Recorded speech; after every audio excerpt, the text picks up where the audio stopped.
ibu-ibu, sidang jemaah. Assalamualaikum warahmatullahi wabarakatuh. Mengawali perjumpaan kita pada kesempatan ini, pertama kembali kita bertahmid memuji Allah, alhamdulillah rabbil alamin. Sebagai salah satu bentuk perwujudan rasa syukur kita kepada Allah. Perwujudan rasa syukur kita kepada Allah itu sesungguhnya tuntutannya tidak hanya dengan lisan, tidak cukup dengan alhamdulillah itu saja. Tapi tuntutan rasa syukur itu dari lisan itu turun ke hati. Ke hati itu maksudnya menundukkan hati kita untuk menyadari bahwa segala hal kebaikan yang kita terima dalam hidup ini tiada lain itu adalah sebagai bentuk pemberian dan rahmat Allah kepada kita. Pengakuan itu bagian dari rasa syukurnya hati. Karena ada orang hatinya tidak mengakui kalau dia sebetulnya disayang oleh Allah. Ada hati orang tidak mengakui kalau hidupnya itu selalu dalam lindungan Allah. Ada hati orang yang tidak mengakui kalau apa yang dia nikmati itu adalah pemberian Allah. Dia bersikukuh seolah-olah hidup itu adalah karena dirinya, karena hebatnya, karena pintarnya, segala macam. Sehingga hatinya itu tidak mau mengakui. Hati yang tidak mau mengakui itu hati yang mau besar. Apa artinya Pak Ibu? Hati yang tidak mau mengakui itu berarti itu hati yang membesar. Membesar sebetulnya kecil, lalu membesar. Nah, membesar itulah kemudian menjadi satu sifat namanya sombong. Jadi sombong itu yang kecil membesar ya. Kemudian dari hati itu tentu kita juga menunjukkan rasa syukur kita itu dengan perbuatan dan tindakan kita. Ya. Karena tidak hanya sebatas lisan dan hati, tapi juga rasa syukur itu kita tunjukkan dengan tindakan.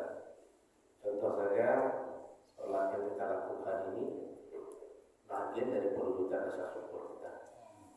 Makanya ketika kita membaca surah Al-Kautsar, Bismillahirrahmanirrahim, Inna a'tainakal kautsar. Kami berikan kepada kalian itu banyak sekali nikmat. Kautsar kasih sangat banyak sekali. Lalu ketika diberitakan kepada kita sudah menerima banyak nikmat dalam hidup ini, apa perintah yang dirinya? Fasal, sholat. Lalu kita lihat ini apa hubungannya yang kita terima dengan sholat. Artinya sholat itu bahagian rasa syukur kita atas apa yang kita terima. Itu namanya syukur dengan tindakan. Bapak-Ibu hadirin, jadi rasa syukur kita salawat dan salam buat Nabi kita Nabi Muhammad sallallahu alaihi wasallam. Allahumma shalli ala Muhammad wa ala ali Muhammad kama shallaita ala Ibrahim wa ala ali Ibrahim. Bapak dan Ibu hadirin, sebagaimana biasa satu kajian kita yang cukup penting ya, berkaitan dengan sikap dan perilaku kita.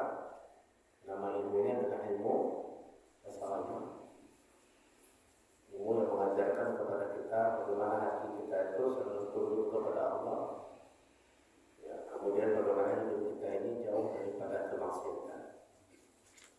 Kita sudah sepakat bahwa kita mengaji satu kitab yang masyhur, namanya kitab Minhajul Abidin, yang ditulis oleh Syekh Hujjatul Islam, yaitu Imam Al-Ghazali. Kitab ini adalah kitab terakhir yang beliau tulis menjelang akhir hayatnya. Kitab ini berisikan minhaj itu tahapan-tahapan apa yang harus kita perbuat supaya kita bisa dekat kepada Allah Subhanahu wa taala. Tahapan apa yang harus kita lalui supaya kita sampai kepada Allah. Pelajaran kita bulan lalu tahapan yang kita sudah jelaskan, yaitu tahapan ilmu dan ma'rifah.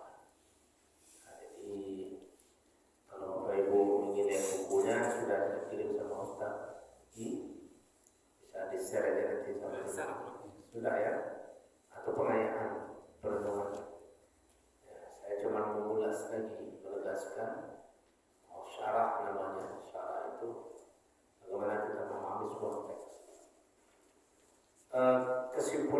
tauhid kita pada bulan yang lalu itu adalah Imam Ghazali menjelaskan bahwa tahapan pertama seorang hamba untuk bisa berdekat-dekat dengan Allah itu adalah tahapan ilmu. Kenapa ilmu? Karena sebuah perbuatan itu, Bapak Ibu, kalau tanpa ilmu kita tidak akan sampai kepada tujuan yang kita maksud. Berbuat tanpa ilmu sesat, ya kan? Kita ingin sekali dekat kepada Allah, ya. Kita dekat kepada Allah, tapi tidak ada ilmu. Apa yang terjadi? Kita tersesat, pasti tersesat. Kita ingin menuju suatu tempat, ada sesuatu yang kita ingin tempuh dan tuju, tapi tanpa ilmu bisa nggak? Sesat. Ketika seorang hamba ingin dekat kepada Tuhan yang Allah, kedekatan itu ada caranya, ada ilmunya. Maka itulah kita katakan di dalam Islam ada yang disebut ilmu akidah, ilmu yang mengajarkan cara kita meyakini Allah. Jadi ada ilmunya. Kalau kita beriman kepada Allah itu seperti apa iman itu? Apa yang tidak boleh kita lakukan? Apa yang terlarang? Bukan mau kita saja. Nama itu kita sebut dengan ilmu akidah. Ada ilmunya. Tidak boleh kita rancang-rancang sendiri saja. Kita tidak bisa akan sampai dekat kepada Allah, mengenal siapa Allah itu kecuali kita gunakan ilmunya. Ilmunya kita. Kita ingin beribadah kepada Allah. Beribadah kepada Allah itu ada ilmunya. Kita seorang abid ini, seorang hamba ini tidak bisa sampai kepada Allah. Walaupun kita beribadah, kalau ibadah itu tidak dengan ilmunya, maka kita harus beribadah itu dengan ilmu. Kalau ibadah tanpa ilmu gimana? Itu sesat kita nanti. Apalagi kalau kita membuat-buat sesuatu yang tidak sesuai dengan ketentuan Rasulullah. Maka pasti ada ilmunya.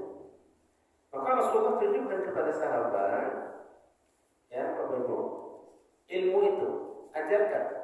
Contoh, sholat sahabat itu didasarkan ilmu pada, ya kan? Maka Rasulullah katakan, kalian apa sendiri? Sallu kama ra'aitumuni usalli. Kalian lihat aku bagaimana aku sholat. Berarti namanya ilmu praktek. Dipraktekkan oleh Nabi yang ini cara sholat, ya kan? Begini cara tawaf pada hari itu. Itu ilmu. Maka Rasulullah itu untuk bisa kita beribadah ada ilmu juga. Ada yang disampaikan, ada yang dipraktekkan. Ya. Jadi sebenarnya itu pentingnya, kata Imam Ghazali, tahap pertama yang harus ditempuh seorang hamba itu dalam keinginannya yang besar, ilmunya. Karena kalau kita dalam hidup ini, Bapak Ibu tidak boleh asal-asalan. Semua pekerjaan bil'ilm, dengan ilmu. Ya, ilmu. Tidak boleh semangat saja. Terutama dalam syariat tadi. Kita ingin beribadah dan tidak diperbuat oleh Nabi. Dari ilmu kita lakukan, itu namanya bid'ah. Bid'ah itu apa? Dolalah, sesat. Dan sesat apa? Fitnah.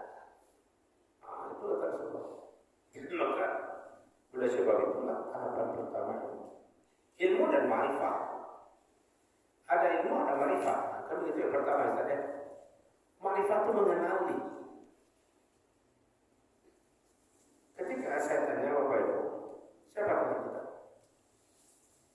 Allah. Tapi apa cukup segitu saja? Tidak. Kita masuk ke dalam hal yang kita sebut ma'rifat.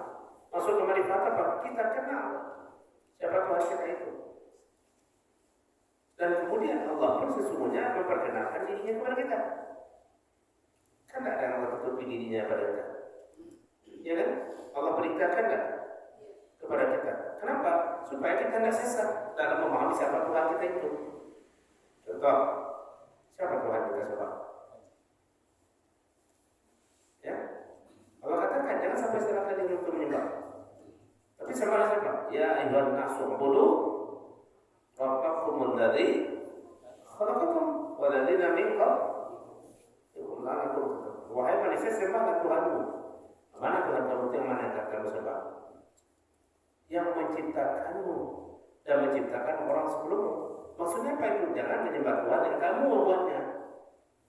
Apa maksudnya? Oh, itu bilang kamu sembah. Bukan itu. Tuhan kamu itu bukan itu. Tapi Tuhan kamu itu siapa? Yang menciptakan dirimu, kamu, dan menciptakan orang sebelum. Itu Tuhan yang kamu sembah. Itu Allah membukakan pintu ma'rifah kepada kita tentang mengenali siapa dirinya. Maka dalam ayat Quran, kenalilah Allah itu berma'rifahlah. Baca ayat kursi, macam-macam ayat. Itu tahapan pertama yang harus kita lakukan ketika kita ingin dekat kepada Allah sedekat-dekatnya. Pada pertemuan ini Bapak Ibu, kita akan masuk kepada tahapan yang kedua. Tahapan yang kedua yaitu berkaitan dengan taubat. Taubat. Tahapan kedua itu adalah taubat. Bapak Ibu sekalian, setelah sudah mengerti kita tentang suatu perbuatan, apa tahapan kedua yang harus kita lakukan ketika kita berkeinginan bisa dekat sedekat-dekatnya kepada Allah? Kata Imam Ghazali apa? Taubat. Pertanyaannya adalah, apa alasan kenapa kita mesti bertaubat? Kan kita disuruh dalam Al-Quran banyak ayat itu. Tubu ila Allahi taubatan nasuha. Bertaubatlah kalian kepada Allah dengan taubat nasuha. Itu perintah. Nah, di balik sebuah perintah itu tentu ada alasannya apa? Ini Ibu perhatikan. Kalau ada sebuah perintah kepada kita, makanlah obat ini. Ada alasan kenapa mesti kita makan? Apa? Karena dengan obat itu wasilah namanya. Wasilah itu apa? Perantara supaya kamu bisa sembuh. Bukan obat itu menyembuhkan, tapi itu perantara bantuan Allah, pertolongan Allah supaya kamu bisa sehat. Karena itu sebuah perintah itu pasti ada alasannya. Ya, ada alasannya. Contoh, kita dilarang sesuatu. Ada nggak alasan larangan itu? Pasti ada. Tidak ada sebuah perintah, tidak ada sebuah larangan tanpa ada alasan. Ada sesuatu. Tidak mungkin ada kosong saja itu. Ya. Ibu, sepanjang jalan kita menemukan larangan-larangan yang diletakkan oleh pemerintah sendiri dalam. Contoh, larang jangan berhenti di sini. Pasti ada alasannya. Cuma orang kadang-kadang tidak memahami alasan itu, dia tidak berhenti di situ. Ya kan? Atau umpamanya ada perintah belok kanan. Ada alasan, pasti ada alasan. Cuma banyak orang suruh belok kanan dan belok kiri. Akhirnya apa terjadi? Terjadi sesuatu yang baik. Sudah ada situ rambu-rambu belok kanan. Dia tempuh belok kiri, padahal belok kiri ini jualan. Sudah ada petunjuk belok kanan, dia anda salah. Dan coba belok kiri. Apa terjadi? Jadi sebuah perintah kepada kita itu ada dasar. Sekarang mau tadi kalau kita lihat dari apa ini, dia mengatakan apa alasannya kenapa kita mesti bertobat kepada Allah? Ya, kenapa? Ternyata dia mengatakan agar kita ini dibimbing supaya kita mendapat bimbingan Allah. Lalu kenapa? Karena Allah akan membimbing hati yang patuh dan taat kepadanya. Orang yang tidak patuh dan taat, yang berlumur dengan dosa dan kedurhakaan, tidak akan mendapat bimbingan. Ya, jadi kalau begitu, syarat hal yang harus kita penuhi ketika kita berharap bimbingan dari Allah apa? Akui diri kita, kesalahan kita, namanya bertaubat. Kalau begitu, kesalahan dan dosa kita dalam hidup ini akan menjadi penghalang bagi kita untuk bisa mendapatkan kasih sayang Allah. Akan menjadi penghalang bagi kita untuk mendapatkan bimbingan dan petunjuknya. Itu dia. Kita coba tanya apa kita harapkan dalam hidup ini? Pasti kita ingin mendapat apa terpuncak dari harapan kita dari Allah? Mendapat petunjuknya kan? Mendapat bimbingannya. Tapi petunjuk bimbingan Allah dan kasih sayang Allah itu tidak kita dapatkan jika diri ini penuh dengan hadas-hadas dosa yang banyak. Contoh saya begini dulu. Ada sebuah tempat yang indah dan bagus, agak tinggi. Yang di situ kalau kita berdiri di puncak itu kita dapat melihat pemandangan yang bagus. Tapi ketika kita mau ke atas, kaki kita ini diikat, terikat dengan sesuatu. Kira-kira bisa nggak kita sampai ke puncak yang kita inginkan? Ya, bisa nggak? Ya, kenapa? Karena ada yang mengikat, ada yang menghalangi. Seorang hamba ingin hidupnya itu dibimbing oleh Allah. Dia berharap dibimbing, dia berharap dikasih sayangnya. Tapi harapan itu terhalang karena dosanya. Karena dosanya. Oleh sebab itulah dosa itu menjadi apa antara kita dengan Tuhan kita Allah? Ya, ini apa itu? Bisa nggak ibu melihat ini dulu atau kita dapat sesuatu objek di balik dinding ini sekarang? Bisa nggak? Kenapa? Penghalang itu ibaratkan antara kita dan Allah itu adalah dosa kita. Ketika terjadi bulan purnama, ada nggak masanya di mana kita tidak bisa melihat menikmati cahaya purnama itu? Ada nggak? Tanggal berapa purnama itu datang? Puncaknya 15 atau 14? Ya, itu puncaknya, masanya 14. Masanya di sana. Tapi ada nggak masa di mana kita tidak bisa menikmati itu? Sehingga cahaya itu tidak pernah masuk, tidak pernah kita nikmati. Ya, seperti ratapan Nabi Ibrahim. Bagaimana ratapan Nabi Ibrahim? Kenapa cahaya purnama itu tidak turun ke bumi? Nabi Ibrahim pernah mengatakan begitu. Maksudnya bukan begitu. Karena purnama itu adalah ibaratkan hidayah yang menerangi bumi. Bumi itu siapa? Hati. Jadi purnama itu sifatnya apa Bapak? Apa sifat bulan purnama? Menerangi bumi. Tapi ada tidak masa di mana bumi tidak bisa diterangi? Ada tidak bumi gelap pada bulan purnama? Ada. Apakah bulan purnama yang tidak ada atau ada sesuatu yang menghalangi sehingga cahaya tidak sampai ke bumi? Bumi itu, ya, ketika saya baca sesuatu kitab dalam penulisan itu, Nabi Ibrahim khawatir. Kenapa purnama itu tidak masuk cahaya ke bumi? Kenapa hidayah itu tidak datang ke sini? Ternyata ada awan hitam yang menghalangi sehingga cahaya itu tidak turun ke bumi. Dan cahaya itu adalah hidayah Allah. Bumi itu adalah hati kita.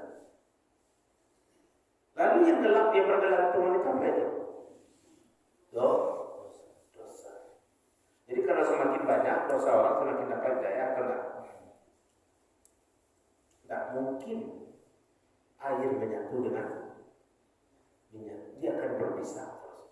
Tidak mungkin hidayah masuk ke dalam hati orang yang penuh dengan kedurhakaan dan kemaksiatan. Dan tidak mungkin orang yang penuh dosa akan dikabulkan permohonan untuk mendapatkan indahnya surga. Mana kita tahu? Ada nggak ayat mengatakan orang-orang durhaka itu nanti akan dimasukkan ke dalam surga? Coba sebelum ada ayat. Ada nggak? Kenapa? Penghalang. Tapi ketika yang hitam gelap yang bergelantungan itu sudah tidak ada lagi, bagaimana cahaya purnama masuk bumi? Terang benderang. Ya, terang benderang.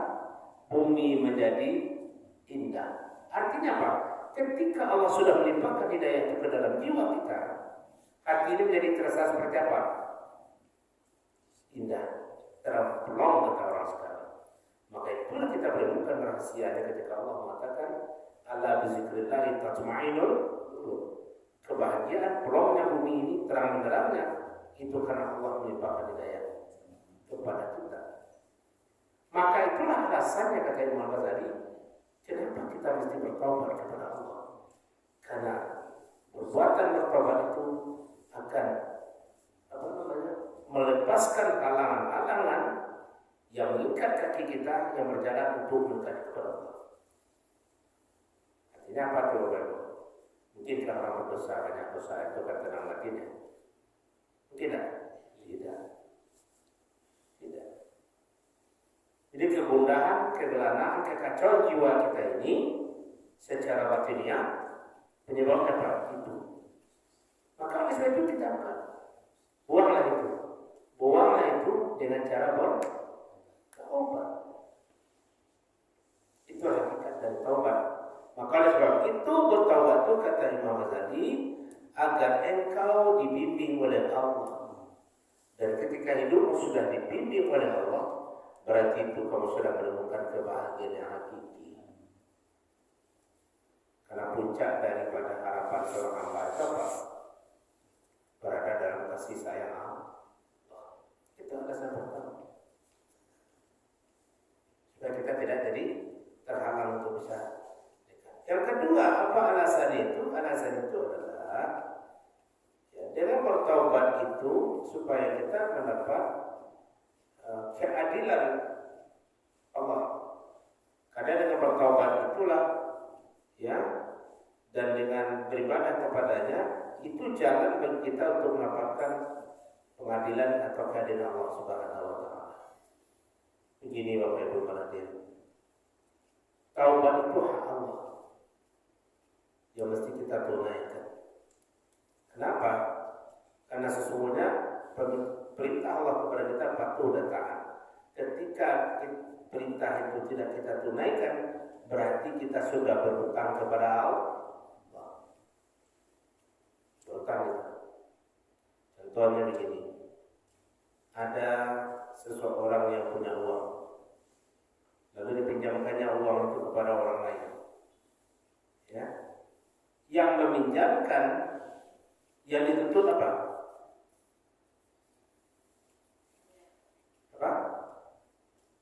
Dikembalikan. Si A berutang pada si B. Nah, cuman si A yang berutang ini selalu mendatang si B. Nah, dikasih lah ini, dikasih sesuatu makanan minuman. Tapi yang utang tak dibayar-bayar. Mana yang pokok? Sebetulnya yang memberi piutang itu, pembelian itu kayak diharapkannya atau utang itu lunasi. Ibu lagi di luar, utang ke orang utang ke ibu 10 juta, nanti pagi datang ke tong lebih, utang lebih baik ya. Lagi kira. Apa yang diharapkan? Apa? Yang menjadi hak ibu apa? Lontong tadi atau utang itu melihat. Hak Allah adalah perintahnya. Tapi tentu tidak sama kita dengan Allah. Kenapa? Ketika kita bertaubat, kalau itu hak Allah, tapi Allah itu kebajikannya untuk diri kita. Ya, karena sebuah amalan, semua ibadah itu kebaikannya bukan untuk Allah. Walaupun itu hak Allah, tapi kebaikan itu siapa? Untuk diri kita melakukan. Contohnya apa? Hak Allah adalah kita bersyukur kepada Dia. Ya kan gitu? Karena Allah memberikan sesuatu, memenuhi kebutuhan hidup kita ini siapa? Allah Subhanahu wa taala. Kalau itu haknya apa? Di suku Kan gitu. Ibu sekarang banyak duitnya, dikasih orang. Hak ibu apa? Apa hak kita? Menerima ucapan terima kasih. Iya kan? Itu hak kita kan? Ini apa? Apa perasaan kita? Ini sangat dasar. Kita lakukan sasanya apa? Amboi para lu benar subhanallah. Para lu betul 500.000. Ada lagi betul 500.000. Haknya lah, hak kita tinggal yang memberi apa? Apa hak kita? Apa yang harus kita terima? Ucapan terima kasih. Itu hak kita. Terima kasih yang kita terima itu. Tapi di sisi Allah Subhanahu wa taala, kalaupun disyukuri itu hak Allah, tapi kembaliannya, timbalannya, perbuatan syukur itu kepada siapa? Kepada kita yang bersyukur. Coba Bapak Ibu baca. Wa may yashkur fa innama yashkuru li nafsi. Siapa yang bersyukur, hanya saja perbuatan bersyukurnya itu, terima kasihnya itu, kembalinya kepada siapa? Tidak untuk dirinya, bukan untuk Allah. Walaupun itu hak Allah, tapi kebaikannya kepada kita. Ketika kita bertobat, kebajikan tobat itu siapa? Untuk diri kita. Bahkan dengan bertobat itulah kita mendapatkan kasih sayang Allah. Karena Allah bersifat Tawwabun. Allah itu tawab penerima tobat. Sudah diterima tobat, disayangi lagi. Itu untungnya orang bertobat. Sudah diterima tobatnya diterima, kemudian disayangi Bu. Maka beruntunglah orang yang bertobat itu Bapak. Orang yang merugi siapa? Orang yang memiliki kesalahan dan dia tahu kesalahan itu, tapi dia tidak mau bertobat terhadap kesalahan itu, orang merugi. Tapi ketika ada orang pulang kesalahan dan dia tahu kesalahan itu, dia bertobat kepada Allah, itulah orang beruntung. Kenapa? Taubatnya diterima dan sesungguhnya disayang oleh Allah. Maka orang yang bertaubat itu sebetulnya untung besar, mendapatkan kasih sayang Allah. Kenapa? Dengan bertobat itu, kenapa Allah mengasihinya? Karena pada diri orang itu dia sudah tampak, dia tidak sombong lagi. Dan Allah menyayangi hambanya tidak sombong. Karena orang yang tidak mau bertobat, orang sombong. Lajaleh awak salah, tidak mengakui kesalahan. Sombong lagi. Sombong. Dan orang yang mengakui, maka hakikat tobat itu adalah kita mengakui kesalahan kita di hadapan Allah. Dan orang mengakui kesalahan di hadapan Allah, dia disayang oleh Allah. Nah, contoh ibu punya cucu yang dia kecil 100.000. Dia tahu siapa yang dia mau nenek ambo ambil. Enggak. Tapi dia tidak mengakui dan maksudnya salah. Gimana perasaan ibu? Emosi. Tapi ada. Siapa mengambil? Saya mengakui. Saya mengakui salah. Tolong dimaafkan. Bagaimana perasaan? Maka dengan pengakuan itu, maka sesungguhnya hilang keakuannya. Maka orang yang bertaubat itu disayang oleh Allah karena dia sudah mengecilkan diri hatinya dan kepada Allah dan mengakui kesalahannya. Maka orang yang bertaubat itu mendapatkan kasih sayang Allah. Makanya kita disuruh untung dari bertaubat itu apa? Banyak. Apa kasih sayang yang kita dapatkan dari Allah ketika kita bertaubat? Kan Rasulullah itu menyuruh sahabat beristighfar lah, kamu beristighfar lah. Itu banyak yang malas. Punya nama aja kan, belum beristighfar apa yang dapat? Apa kasih sayang Allah yang kita dapatkan? Nah, coba saya tanya Bapak Ibu. Bapak Ibu kan kita sudah selesai beristighfar. Apa kasih sayang Allah yang kita dapatkan dengan istighfar kita? Jiwa jadi tenang. Apalagi? Apa? Hati lapang. Nah, satu senang, satu lapang. Ya. Pokoknya itu sudah 11-12 jawaban. Tapi Rasulullah itu pernah memanggil sahabat, pernah kita isi mulut dulu. Kesini nanti lihat. Ya, kan Rasulullah katakan aku bertobat itu sehari semalam sekurang-kurangnya 70 kali. Nah, ada sahabat yang bingungnya, sahabat lu lagi orang apa? istighfar itu pada jawab apapun berbeda. Maka harus tunjukkan di mana kasih sayang Allah kepada kita dengan taubat kita itu. Lihatlah dinding ini, lalu hapuslah dinding ini 70 kali dalam sehari semalam. Kamu merahsiakan, maka kasih sayang Allah apa yang kita dapatkan dengan bertobat dan beristighfar? Terhapusnya dosa. Bukankah terhapusnya dosa kita sebuah keuntungan yang besar? Kasih sayang Allah kepada kita. Iya. Ibu berutang 1 juta. Ada kita orang Rusia datang ke rumah Ambo setiap hari. Dan lagi datang setiap hari ke rumah tua kecil orang itu utang 1 juta itu habis dia datang kembali ke saudara. Sekarang nanti orang. Ya kan? Jadi taubat, perbuatan taubat itu rahim kepada kita. Bapak Ibu berarti. Kemudian taubat itu taubat seperti apa yang harus kita capai? Karakter taubat dan bentuk taubat yang harus kita kejar, kualitasnya seperti apa? Ya, yaitu taubat namanya taubatan nasuha. Apa itu taubatan nasuha? Taubat nasuha itu pengakuan kesalahan dari hati kita yang mendalam.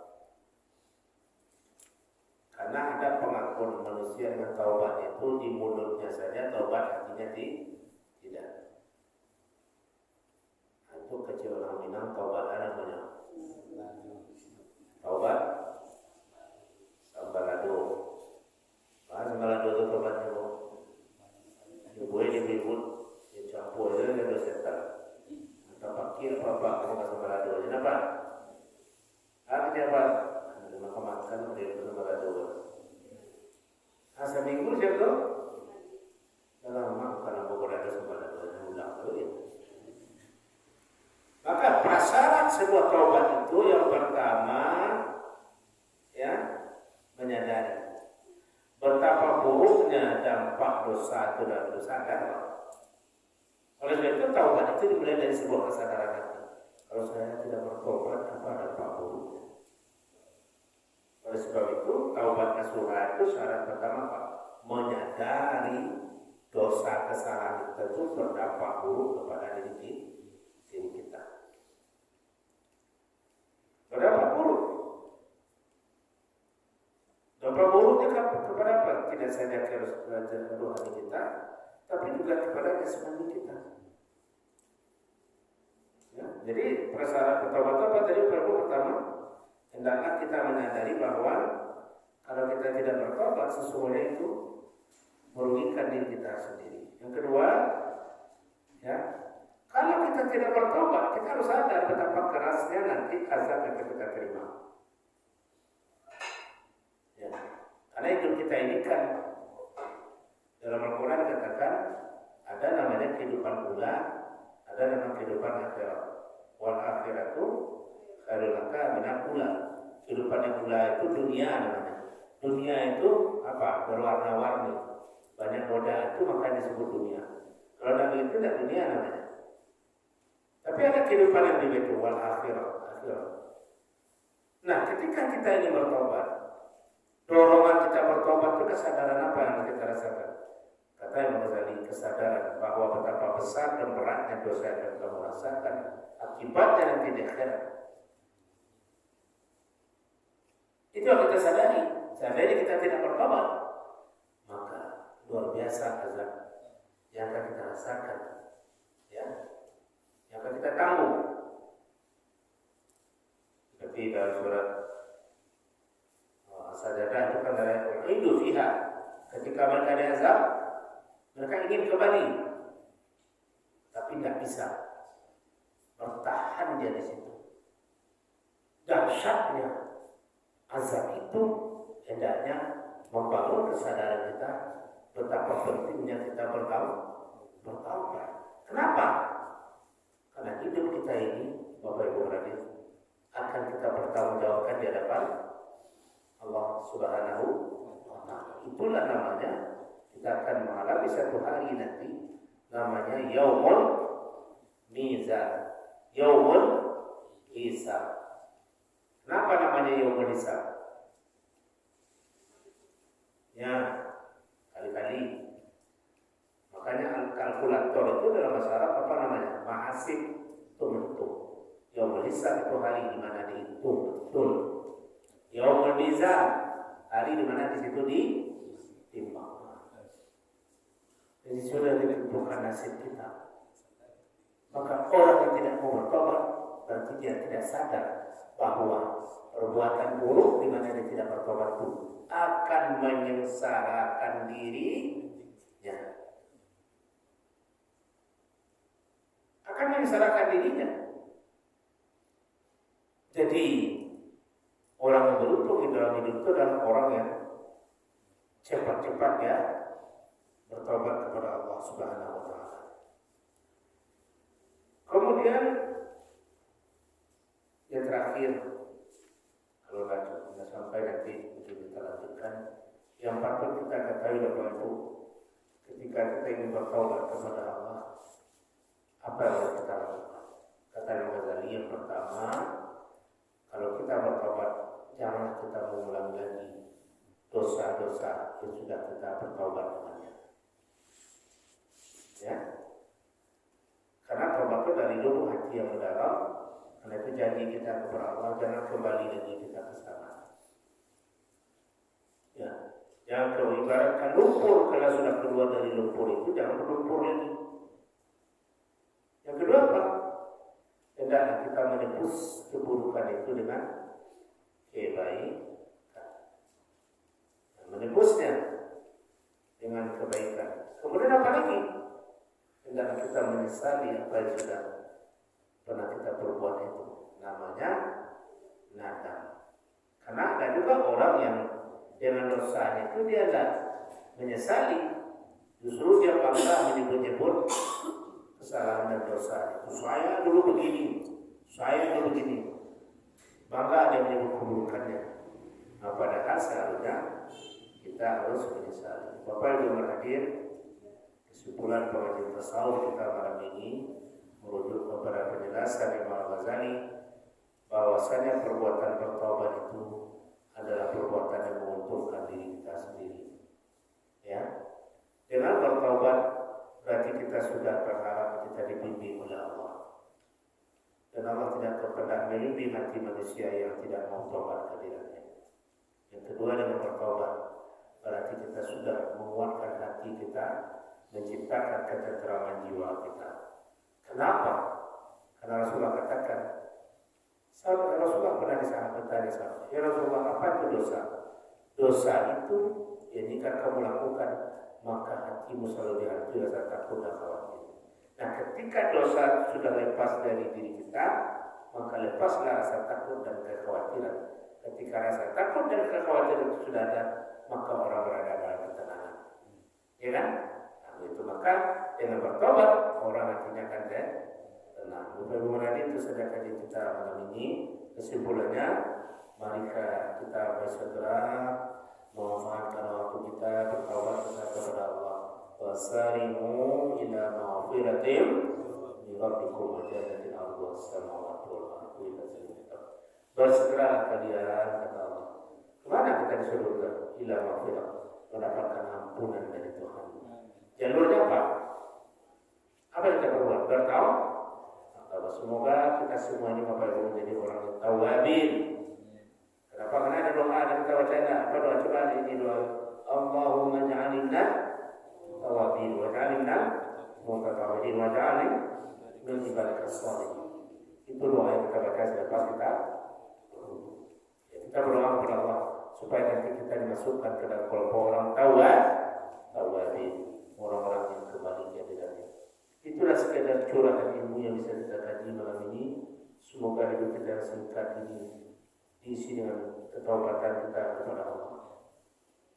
Sebanyak apapun dosa seseorang, walaupun sebanyak pasir di pinggir pantai, tapi kalau dia mau bertaubat kepada Allah, innallaha tawwabur rahim. Allah itu Maha penerima taubat, lagi Maha penyayang. Tapi kalau orang itu berdosa banyak saat tidak dia bertobat, maka sesungguhnya dia sudah membuat jurang kesengsaraan bagi dirinya di akhirat nanti. Semoga kita terjauh dari demikian.